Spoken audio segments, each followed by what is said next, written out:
Hello বন্ধুরা, কেমন আছো তোমরা? আশা করি ভালো আছো, আর আমিও খুব ভালো আছি। তো চলে এলাম আবারও ছোট্ট একটা ভিডিও নিয়ে। তো এই রান্নাটার সাথে তোমরা সবাই পরিচিত, কিন্তু আমি এই রান্নাটার একটা নতুন নাম দিয়েছি। তো এই রান্নাটাকে সবাই আমরা বলি আলুর দম। তো আজকের আমি এই রান্নাটার নাম দিয়েছি কি, তোমরা দেখতে থাকো। তো দেখো, আমি এখন আলুটাকে সুন্দর করে সেদ্ধ করে আর হলুদ আর লবণ দিয়ে ভেজে নিয়েছিলাম।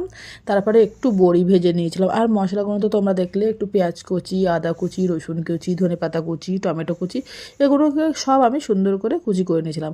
আর সাথে একটু আদা আর জিরে আমি পেস্ট করে নিয়েছিলাম। এই যে, তো সব মশলাগুলো আমি ভালো করে ভেজে মানে সুন্দর করে একটু মশলা দিয়ে কষিয়ে নিয়েছিলাম তেল দিয়ে। দেখো, ঠিক এইরকম একটা তেল ছেড়ে দিতে আমি দিয়ে দিয়েছিলাম একটু ধনেপাতা কুচি। তো এই ভিডিওটা তোমরা দেখতে থাকো, আর দেখতে দেখতে অবশ্যই যারা আমার ভিডিও দেখতে ভালোবাসো তারা আমার চ্যানেলটাকে একটু লাইক করে দিও। আর যারা আমার মানে ফ্যামিলিতে নতুন মেম্বার হতে চাও তারা